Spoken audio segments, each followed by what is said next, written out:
What if one day everyone on Earth pulled their forks away from their steaks and turned vegan?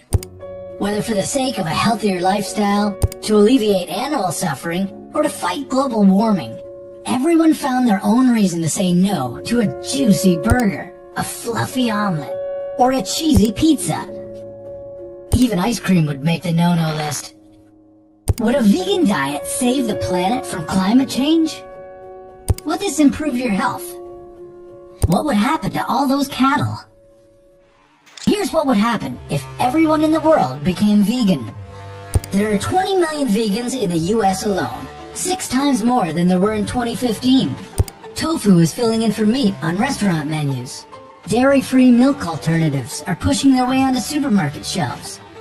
What was once a radical diet choice is becoming mainstream. Did you know food produced by animals is responsible for 1/4 of all greenhouse gas emissions? Most of that comes from cows. Every year, the world's cattle population leaves a carbon footprint equivalent to the CO2 emissions of every car, train, ship, and aircraft in the world put together. Wait, how exactly does livestock contribute to global warming? There's about 1.5 billion cows in the world. Each cow releases up to 120 kilograms of methane per year. On the climate change scale, methane's negative effect is 23 times higher than carbon dioxide's. On top of that, cattle take as much as 2/3 of all agricultural land on the planet. If we all went vegan, we'd use most of that pasture land for restoring forests and grasslands to help reduce carbon dioxide in the air. We'd start growing more crops to fill the gaps in our food supply. Livestock-related gas emissions would drop by 70%. But what would happen to all those farm animals? With no demand for grilled chicken and roast beef, billions of animals would be slaughtered or abandoned. Some animals, like sheep and pigs, might be able to return to the wild, but their numbers would drop due to predators. Others, though, like broiler chickens, couldn't survive in the wild as they're so far removed from their ancestors they wouldn't know what to do. Their best chance might be in sanctuaries where they'd be taken care of until they die out.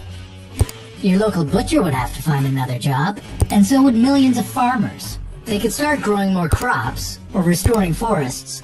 But on a large scale, rural communities that used to supply you with milk, eggs, and meat would face significant unemployment. Developing countries who built their lives and trades around livestock would deal with major economic disruption. But everyone would be a little bit healthier. Or would we?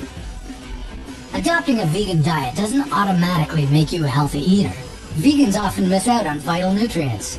They often don't get enough calcium, iron, vitamin D, zinc, vitamin B12, or omega-3 fatty acids.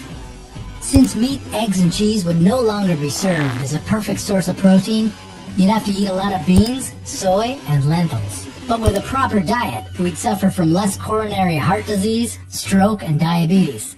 Global mortality rates would drop by up to 10%. This would mean 8 million less deaths per year, and up to $1 trillion saved on healthcare and lost working days annually. But not in developing countries, where over 2 billion people already face massive undernourishment. Without meat, for them, things wouldn't get healthier, they'd get worse. Having the entire world go vegan might be a little extreme, but keeping foods produced by animals in our diet means we will eventually have to deal with the gas emissions. Luckily for those hooked on meat, clean solutions to reduce emissions from the livestock industry already exist. All that's left is to implement them. What about you? Would you say no to your meatball pasta tonight?